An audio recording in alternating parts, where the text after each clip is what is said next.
Wagwan, everybody. Welcome to the Dis Afami History podcast, where we'll be speaking about history and as well family history and how history relates in terms of Caribbean people for the present as well as in the past, and how in the past what that does and brings forth for what we are going through at present and what we can learn from our history, from our family, and take that moving forward. So I do hope you enjoy the podcast, and if you like it, please ensure to subscribe, like, and review.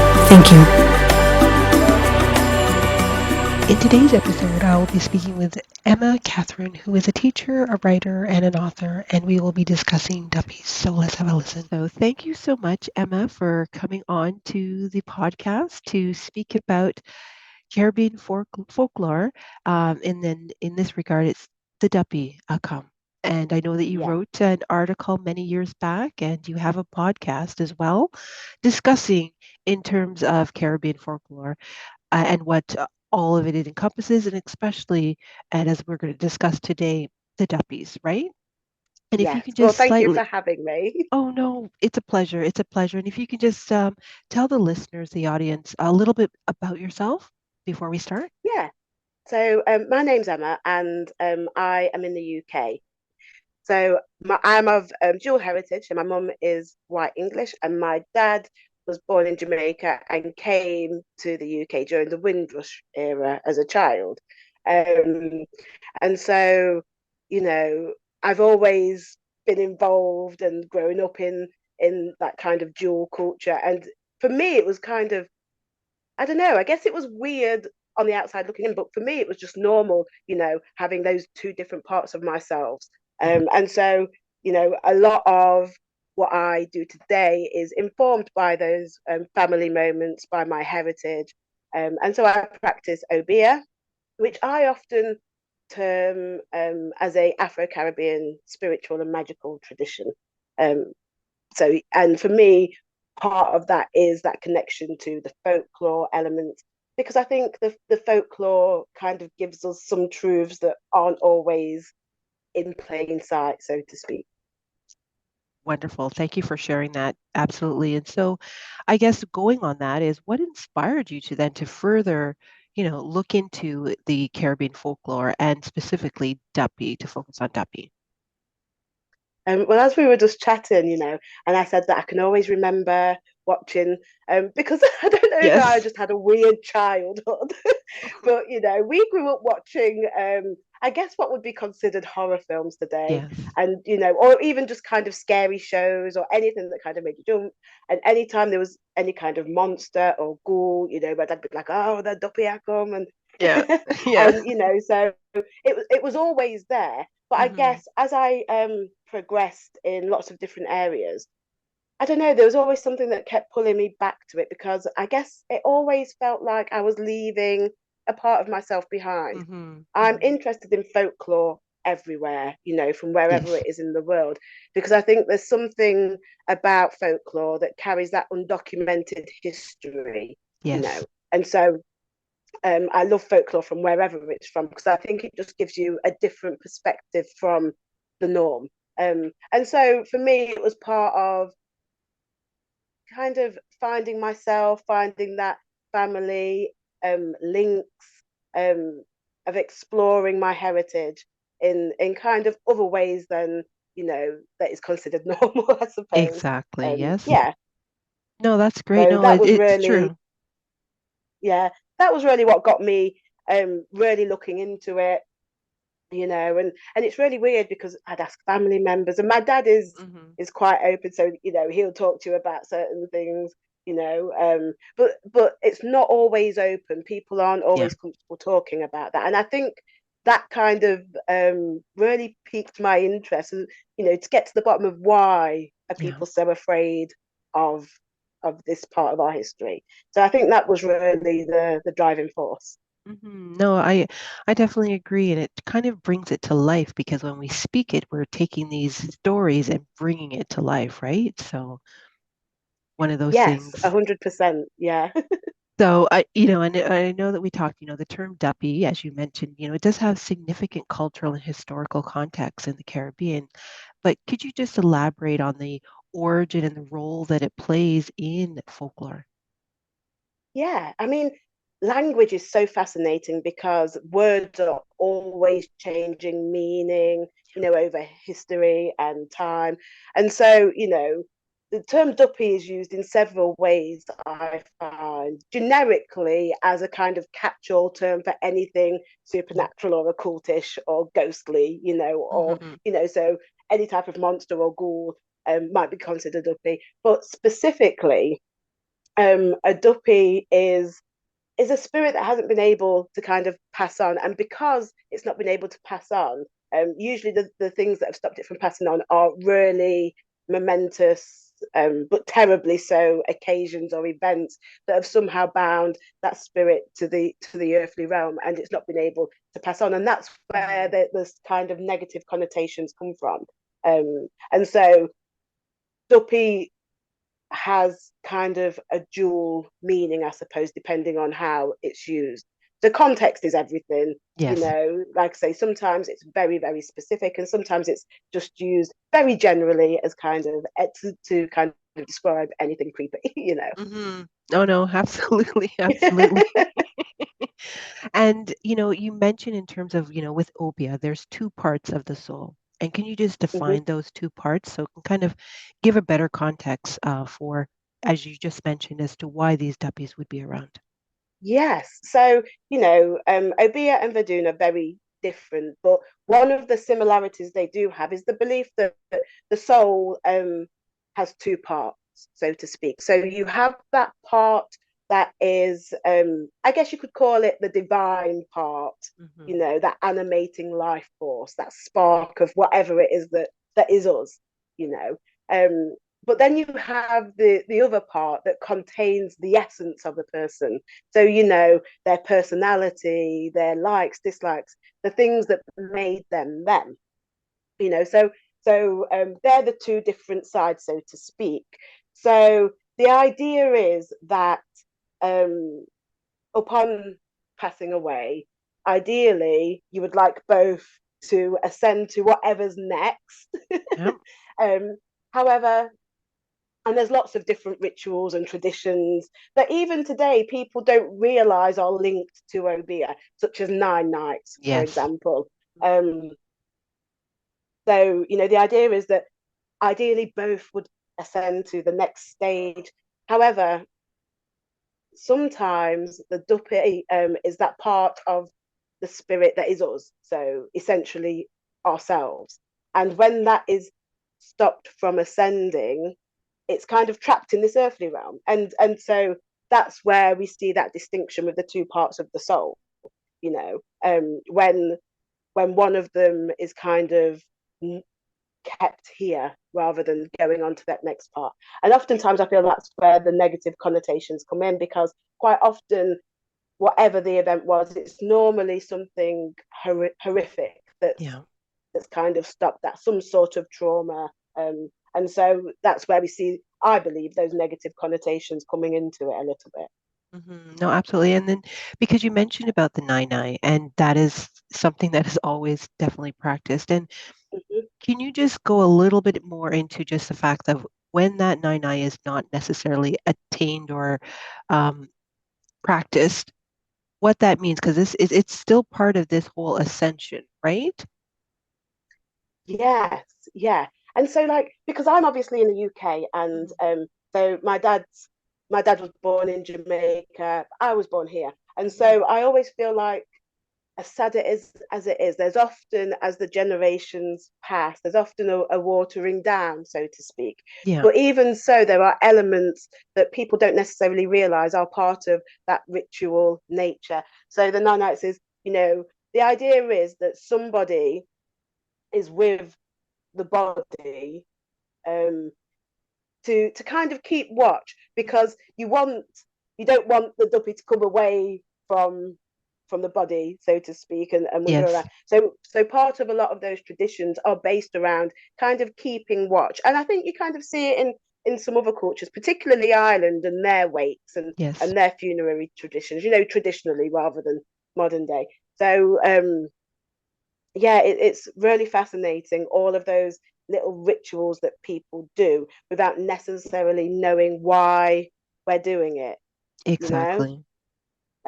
So yeah, so ultimately the idea is that we are guarding the body to ensure that our ancestors can ascend, you know. Yes.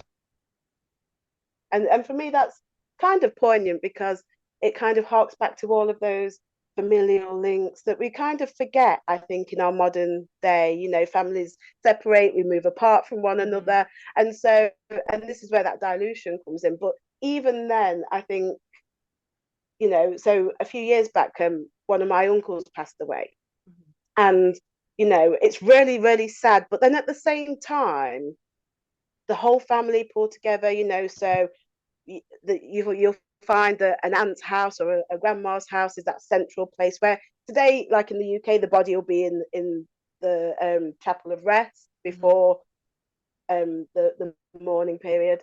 So, but it's just that idea of coming together, of preparing the food, of doing all of Exactly. those little things, you know, all the traditional food, um, and and of reminiscing and of sharing. Um, I It's really weird, but I always say to people that I it sounds a bit macabre, but it's not how I mean it. I comparing like English funerals to say Jamaican funerals, they are worlds apart because a Exactly. Jamaican funeral is almost joyous because Yes. you know everyone's singing around the grave and you know and it's traditional for us to bury our own. So you know and it's all of that feeds into that 9 nights and the reason why we are doing it. So for me, it's not. It looks like you know little acts and little separate things, but actually they all come together for a Yes. reason. And even when people might not know why they're doing it, I think when it happens, there's really something so special about the coming together and of the sharing the work and sharing the pain and sharing the grief and the good times and all of that that is part of guarding our loved ones even in death, so to speak, if that makes sense. Oh no, absolutely it does because it's part of that whole send off to make sure that they're sent off appropriately to the Yes, next phase of their journey. yes, yes, that's exactly it. And so then then this goes into Duppy is often associated, of course, as you mentioned, with ghostly or supernatural entities. How do these beliefs shape the way that we as a people perceive and interact with our surroundings? Oh, do you know what? That's a really fascinating question because, you know, we'll get into the specific Duppies later on, I think. Yeah, But, you know, I think, and for me, this is what folklore does. It connects us to land and to place and to one yeah, another. And so oftentimes, because today the general atmosphere around Duppies is one of fear and one of fright, um, for me, that means that we often don't connect with the land appropriately yeah, either. And so we become, I don't know, I guess it's a kind of modern day displacement, yeah, you know. We become detached from our surroundings. And I think when that happens, we really lose something because for me, the land, wherever we are in the world, is so important. The land is alive and the land connects us all, you know, we are of the land. And so for me, that disconnects because of fear. It's really something that is a crying shame, I yeah, think. And it is fear that kind of that that stops that. But um I think you know, it's almost like it's I don't know, it's almost a loss of ourselves though, you know, yeah, um, and a loss of our cultural identity that feeds into land and all of those things. So it's a massive web that's all interconnected. And just like a web, if you pluck one part of it and the whole lot shimmers and shakes. So if yes, we are disconnected from our land because of a fear of something that shouldn't be really feared as it is, then for me it kind of puts our whole our whole selves into a little bit of disarray, you yes, know. That one plucking in that one area sends a vibration across all of the other areas of our being and ourselves. we are multifaceted beings, humans are. As much as we don't like to admit it, Yeah. we all have masks that we wear in different Yes, roles. So, I'm a mum when I'm at home, I'm a teacher when I'm at work, I'm a writer when I'm at my desk. But actually, I'm all of those things all of the time. And if exactly. one area of my life is really stressful, it impacts on the other. And so, in the same way, if we are really fearful of duppies, and oftentimes duppies are connected to lands and to specific places. So if we are really afraid of them, then we're going to avoid those places. We're going to avoid learning about what is it, why are we afraid of them? We just wrap it in a box of fear and put it to one side and kind of forget about it. And so Mhm. for me, it's really important to look at the land, to look at our connection to it in lots of different ways. And for me, exploring folklore, especially Duppies, has allowed me to connect to a land where, I have a connection, but it's not a first-hand connection, Mhm. And so for Yeah. me, it's been a way to really connect with myself, my family history, my ancestors, and to really just learn a lot about myself and my history. No, I couldn't agree more because though the land it tells another type of story, and the Duppy Mm-hmm. connects with that because I think that's just the manifestation of what has happened during that Yeah, time, and it yeah, comes out in these type of Duppy stories. So, and yes, as you said, fear does block your movement. It does block people from allowing them to be open to receive and to know and to gain more knowledge as to what this is really representing. yeah, 100%. And, I think not having that knowledge keeps us in that place of fear as well. It's like Yes, a circle that you can never seem to escape from until you're brave enough to think, let me have a little look and see what's the worst that could happen, you know. exactly. Exactly. What could possibly happen? It could just open up a door for you. So Yeah. it's just how people perceive and take and look at things. And once we can kind of, pull back and really take an honest look, we probably might be Hmm. able to receive a lot more than what we know. Yeah. And, I also think it ties into kind of, I've touched on briefly like the Mhm. loss of cultural identity, Yes. particularly for those of us in the diaspora who are removed from our the places of our ancestors, perhaps. And, you know, I always use Sasa Bonsam as an example, who might be considered a duppy, but in Iberian is often quite an important spirit. And he's often associated with wild places like forests and the jungle and the bush, and you know, and that fear kind of, for me, it feeds into the whole kind of colonialism, capitalism, because if somebody's already afraid of something that is theirs, it's much easier to separate them from it, you Mhm. know. And so for me, it just feeds into everything. It's such a, I don't know, when you start to look at it, it's really weird how you start making the links into other areas. Mhm. And so for me, it's been kind of, I guess, um, a part of reclaiming, and decolonizing my own mindset, so to speak, Yes. if nothing else. Oh no, I definitely agree because I mean it's what you said before in terms of that spider web, right?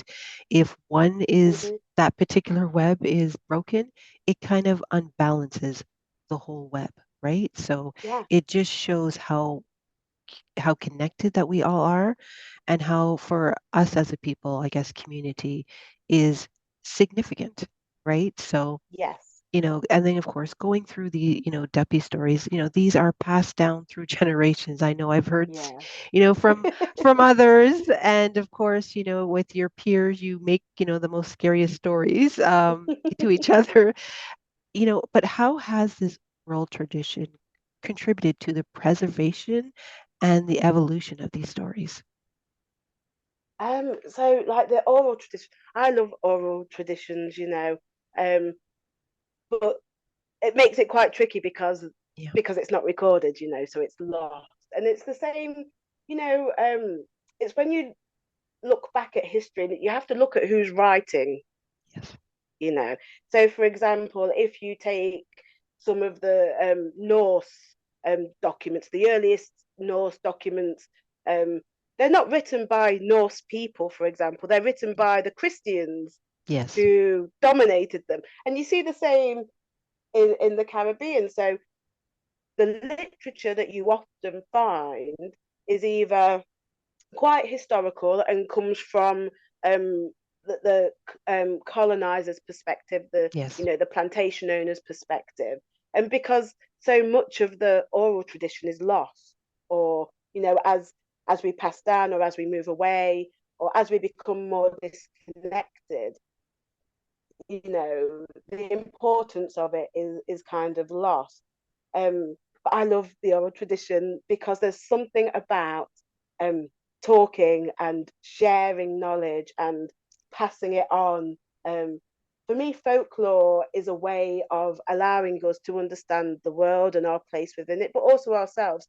And so, the stories sometimes can be taken quite literal, but Yes. oftentimes they might be full of metaphors and, where actually it's a different type of learning.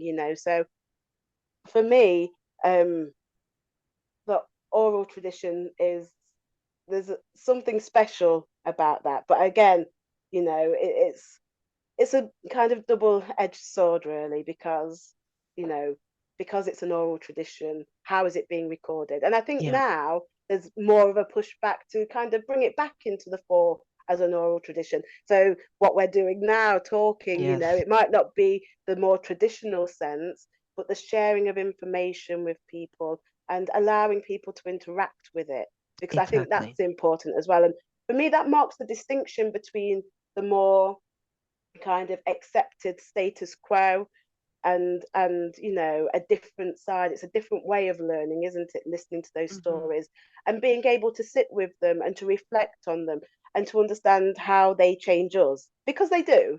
Yes, I know of it kind course. of sounds airy fairy, but they really do change us, even if it's just one small part of our outlook, or it might lead us into something else. For me, that's what I love about the oral tradition. And there's just something about it that the written word, I love writing, I'm a writer, Hmm. but the written word, it's hard to kind of get down. When you're writing and, you scribble and you edit and you scribble and you edit Yes. and you Yeah. scribble and you edit. But when you're talking, it's not like that, is it? And, No. language is, we are oral creatures.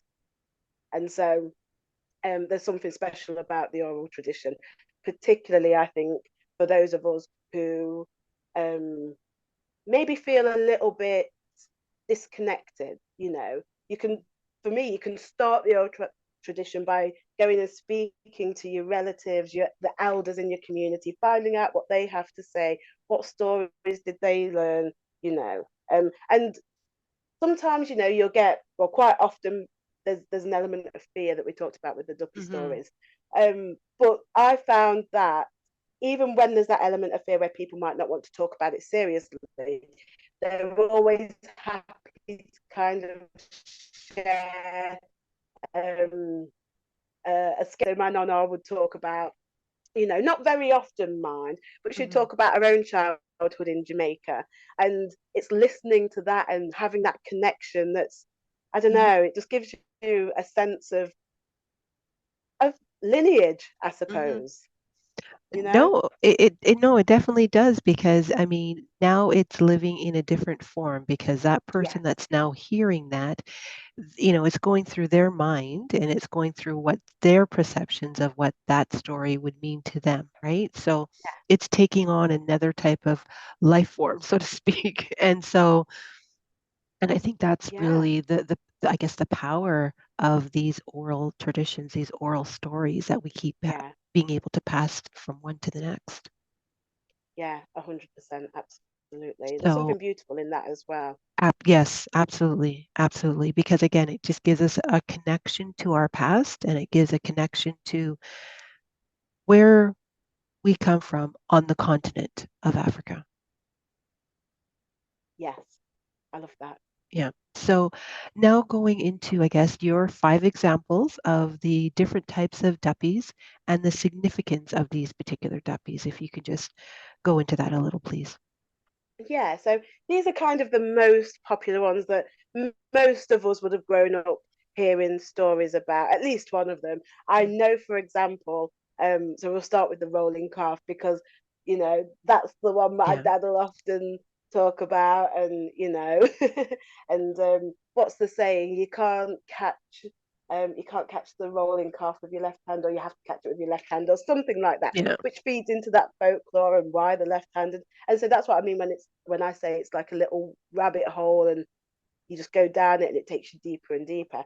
So I'm going to start with the rolling calf, and I think is this is indicative, I think, of that disconnection to land, because rolling kind of means to roam. So in the same way that you might say, I rolled into town, or they rolled into town last night, it just means to roam, to go, to be about the land.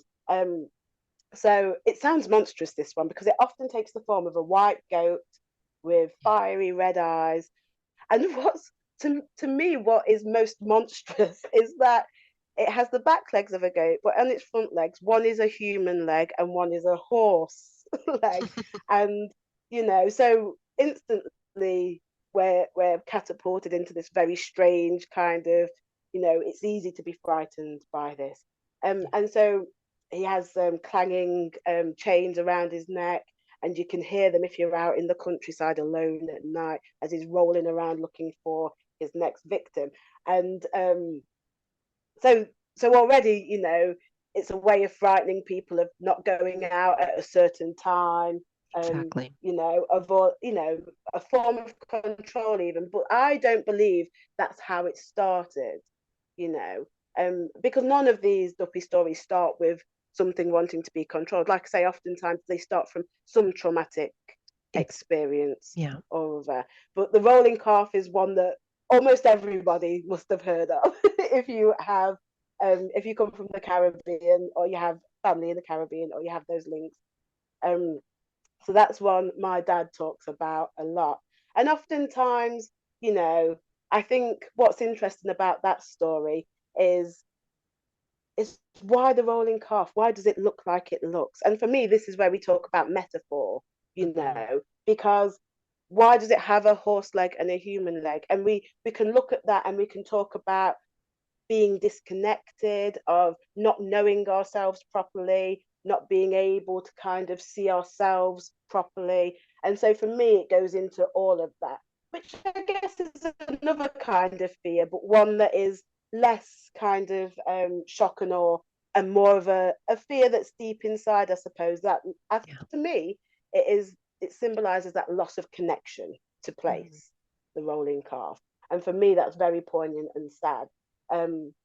So yeah, but what I love about it is there's several things you might do to protect yourself if the rolling calf is about, as such as crossing water, or, you know, throwing things onto the ground. And I love this, and this is what I mean about folklore. So then you might go, well, what is it about water? Why do we can't cross? And so you begin to have a look and go deeper, and then you get more connected to the land in doing so. So for me, really, the rolling calf serves the purpose of reconnecting us to what came before. So that's what I think anyway. And another one I particularly like, this might just be the witch in me though, is Old Hig or Old Hag. And she's typically a witch, but a flesh-eating witch. Yeah. And so the folklore goes that she takes her skin off at night and leaves it in a calabash and goes out. And so to defeat her, you have to find the calabash, take her skin, put something in it. When she puts it back on, you know, it's not nice for her. Yeah.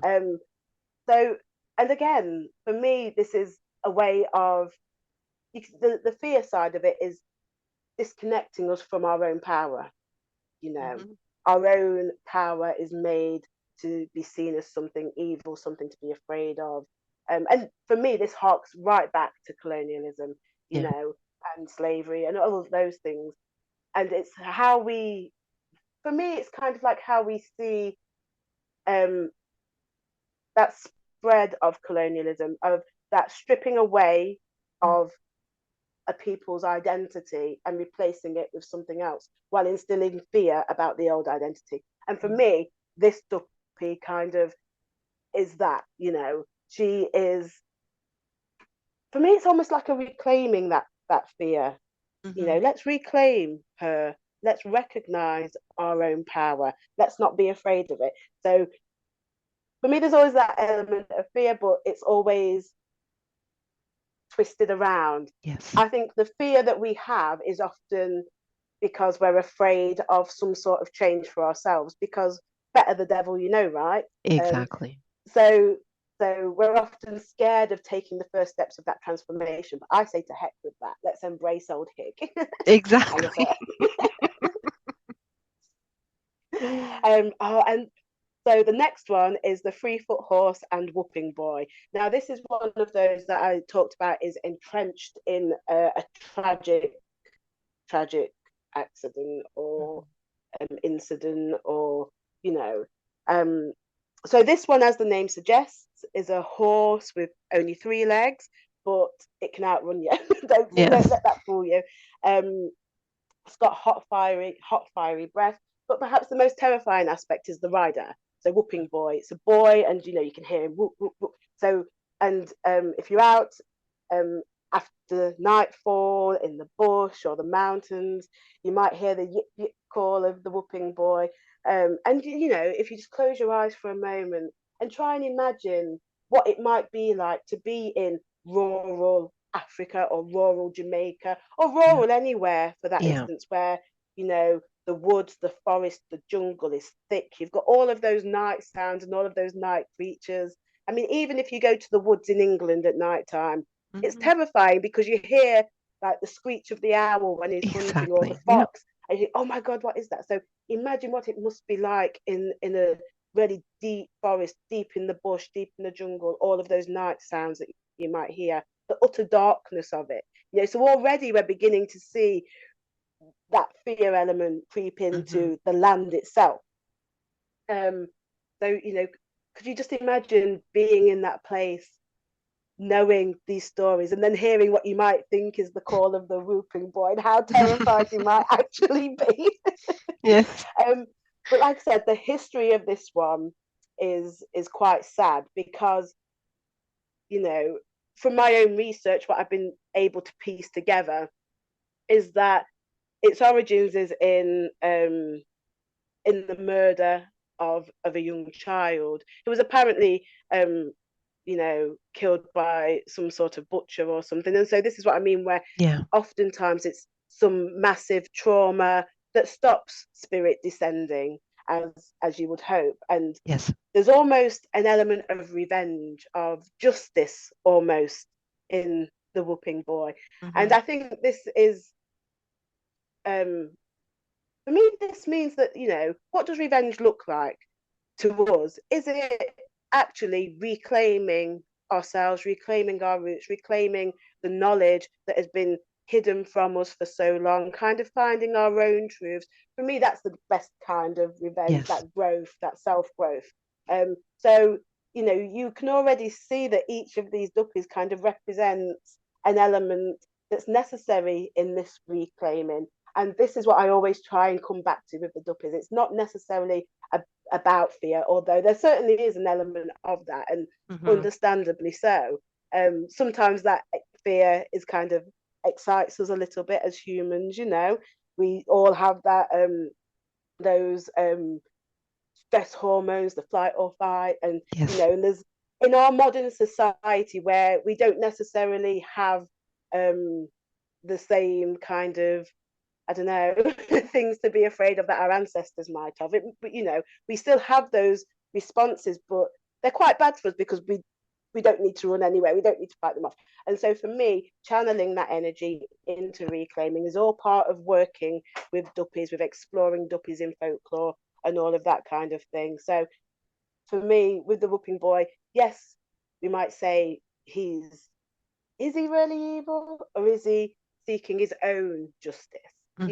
What does justice look like? And again, this goes back to what is accepted, what is othered, because for so often our own beliefs, our own ideas, our own kind of ways of wanting to live have been othered, and we've had other things forced on us. And so for me, it's a kind of way of exploring that other, exploring the perspective of the other, and taking time to really understand the hurt and damages, because nobody really wants to dwell on all of these things all of the time, because we have to be able to move on, but we do have to accept it. We do have to kind of recognize the cultural and generational trauma that's been passed down. We do have to recognize that in order to be able to put it to bed and then continue onwards. And so for me, the whooping boy kind of comes into all of that. But I guess my most favourite, and I might be biased because the new Little Mermaid and all of that, is the River Mama. Because for some reason, people lost their mind when the Little Mermaid, the live remake, came out, and they cast a black woman. But actually, the Caribbean is filled, and Africa is filled with mermaid folklore, mermaid spirits, mermaid goddesses, whether it's Mami Wata or the one I love, the River Mama. So the River Mama is perhaps my favourite, and because she's a mermaid, and the story about her is that if you see her, she often appears, and when she appears, it's almost a test. She's testing us. So she'll appear with her golden comb, combing her hair, and then she dives back beneath the waters and leaves her golden comb on this display. Now, if you're an honest type and you go on your way and leave it there, then good stuff. Fortune's going to come on you. You passed the test. However, if you were to try and wade into the water to steal said golden comb, then I'm afraid you're in for quite a watery death. You have failed the test, and she'll drag you down to them. And so for me, again, this feeds into not necessarily revenge and retribution and ideas of justice, but I guess it's kind of learning to trust again. This is what she symbolizes for me: learning to trust our own instincts, to think a little bit more deeply about our own actions, even when we might be in the worst terrible place. I think for me, the River Mama is about regaining our control over ourselves and our own actions. But there's also there's a loving aspect to her as well. So I'll talk about that a little bit, because it does go on to the next bit. So in Jamaica, so it's called the Flat Bridge, and it crosses the Rio Cobra River, I think. Yes, yeah. Could be wrong, but I think so. And it's in St. Kathryn Parish. And if you ever, I advise anyone to go and look at any pictures of it, because that river is so wide and wild, and in the summertime it's almost green. It's a beautiful river, but the bridge itself, and this is goes back to what we said about all of the trauma and stuff. The bridge itself was constructed by the enslaved, and as you can imagine, conditions were terrible, and many, many, many people died during the construction. And even today, it's got quite a bad reputation, because quite a few accidents happen there, and what have you. However, one of the things that I really love about the River Mama in particular is because it's said that the enslaved who died in the construction of that bridge became her children as fishes. They became fish. Wow. And they're her children, and she looks after them. And for me, that's something so beautiful. She's almost like a guardian. She's our mother. She's protective of us, and she's transformative. So for me, there is that fear, because, like I said, but for me this time, this fear is it's a very real fear. It's the fear of what people do to people. It's just awful when you kind of think about the conditions those people would have had to work in. And so it's quite poignant that the River Mama has protected them in death, and she has transformed them, and they are with her, and she protects them now. And so she is that. Don't get me wrong, don't cross her, because she F around and find out. Yes. But for those who are brave and honest and have their own integrity about them, she is a powerful protectress. And for me, it's that element is about reclaiming those spaces that have previously been taken from us. So yeah, so what I love about all of those Duppy stories, there is that on the surface they are scary, fearsome, you know, um, but deep down there are so many important lessons to be learned, Yes. so many untold stories to be heard, and that's the important thing, those untold stories, bringing those to light and giving a voice to those. Absolutely. No, thank you so much for that. And it really goes into the next, question here in terms of the future of Duppy folklore in the Caribbean. Do you think it will continue to thrive in the face of modernization and the changing cultural landscapes? I think it will. And I think that because as humans, we need those stories. You know, if you look at every culture around the world, every culture has their own Yeah. stories to tell, you know, and it's interesting, isn't it, that Hmm. you'd think that why is it everywhere? So it's intrinsically a part of the human condition anyway to want to have those things and to hold on to them and to keep them. Um, and I think there is a growing sense that we are recognizing the limitations of our modern society, you know, whether COVID has helped to bring that on, you know, because when Yes. COVID happened and the world shut down, so much of what we were used to changed. And I Hmm. think when that happened, so many people began looking for something else, you know. Um, COVID was a kind of, oh, and I probably get some grief for saying this, but COVID was a bit of a double-edged sword Mm. because it's terrible, don't get me wrong, and the loss of life was awful and the suffering, absolutely. But it also shifted our attention from the status quo, from what had been going on. All of a sudden, people weren't going to work. All of a sudden, the shops were closed, and we kind of we keep ourselves busy, don't we, with Hmm. TV, with shopping, with all of these mindless activities that we enjoy and help de-stress us, but don't really mean anything. And in the long term, they kind of keep us trapped and bogged down.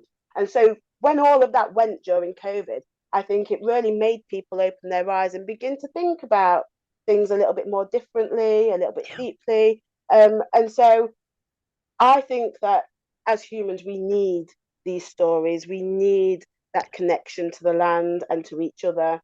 And so um, I think there will be ebbs and flows Hmm. where, you know, because there just is. I think we can see that through history, but so many stories from other cultures live on. And so for me, it's about how do we keep our own stories living on. And this is why I write. I like to kind of talk about these things because it's all a way of making people think and making Yeah. people interact with them in a way that is not seated in fear or colonialism or, you know, we're so used, as you said, we were chatting just before we came on, Yeah. and you know, we're so used to talking about the slavery times that that's what we think that we all have, that's it. But it's not. And for me, the Duppy stories in particular are a way of seeing past those times. Yes, some of them, like the Flatbridge story, for example, are connected to that, but the River Mummer is older than Yeah. slavery. And so, you know, it's a way of really discovering our untold history. Hmm. And I think that more people are waking up, more people are beginning to listen um, with a decolonized mind. You know, I think not to diss anybody's religion or beliefs, but as Christianity begins to kind of loosen, I think people are willing to um, listen more to different perspectives because they don't have that fear. So my grandma, my Jamaican grandma, was very Mm. God fearing. You know, you'd go to a house and there'd be, you know, pictures on the wall, Jesus on the mount, and all of those kind of things. And I would never have spoken to her about Duppies in a meaningful way because she was very Yeah. Christian, and that would have kind of, you know, she would have her own perspective based on her own beliefs. And I think that's the same with a lot of older um, Caribbean people. But whereas, so she was very religious, but her children aren't. So my dad, but and for me, the folk stories around the Duppy transcend Yeah. orthodox religions, and so I think that. in modern times. I think our Duppy stories will grow. I think they'll become more mainstream in that more people will be wanting to connect with them, one will want to learn about them, will want to kind of learn about their own history through learning about them. And I think as we move forward, the fear is going to hopefully fade and understanding will grow. That's my hope anyway. Maybe I'm a bit optimistic, but who knows? No, that's great because honestly, I mean, what you just described and what we've talked about during this time frame period has been the fact of we're connecting to a past, and as you mentioned, it's a different history. And of course, these Duppy stories are not necessarily to be feared, but there's lessons to be taken from them as well. Yes, So absolutely. I think that's, the importance, and of course, continuing on telling these stories, and people will, hopefully be able to still be receptive in hearing them as well. And yes, COVID-19 definitely has changed a lot of things, and has had a lot of people, Mm. reevaluate where Yeah, they are at this juncture in life, and to say, well, what's of importance that I need to know and to yes. carry and to bring forth to, my next generations type of thing. So as we end and this conversation, and how has you delving into this topic personally impacted your understanding and appreciation of the Caribbean culture and the rich folklore? Oh, I love that question because, like I said, I've born in the UK, I've grown up in the Yeah. UK, but, weekends were spent with grandparents, and I have the best memories of going to my grandparents' house on a Sunday. Jamaican Sun. I'm a vegetarian now, but as a child, I ate meat. Jamaican Sunday dinners. Oh, Yes. I'd eat one right now if I ate meat. um, uh, so there was that part of I was always I was always around Caribbean culture, music, Yeah. food, language, but delving into the Duppy stories more deeply than how they were told as simply ghost stories or something to be afraid of. Delving into them in a different way has really helped me to kind of assimilate all of the things I've learned, all of my different practices, all of the different things I do. It's really helped me to feel more, I guess, in my own skin Mhm. as a mixed race person living in the UK with Caribbean heritage. It's connected me to my culture in a way that has deepened it beautifully and for me that's the biggest thing. Like I said, I practice Obeah and all of that feeds into it, but for me it's that connection to culture. I think growing up in the UK, you grow up in, it's British culture, Mhm. English culture, and I live it. So for me, although I had that Caribbean side, it's just been a way of, I guess, bringing it more in so I feel more whole, Yeah. you know? And I think that's been really important for me. So, yeah, that I guess is what I've taken from it most. Thank you so much, Emma, for coming on and to speak Hoped you about enjoyed this, this because it episode, is, and if you as did, you mentioned, please it is make a sure to connection like, that we follow, have, and it is subscribe, our and write a history that we review can for the take and to be episode proud of. wherever you listen to your That podcast. these Thank stories you. do exist, and they are here to kind of teach us something as well. So thank you so Yeah. much for coming on and talking about this. Oh, thank you so much for having me. I could talk the back legs off a donkey about this kind of stuff. So No, I've no, enjoyed it thoroughly. no, thank you. I really enjoyed it. Thank you so much.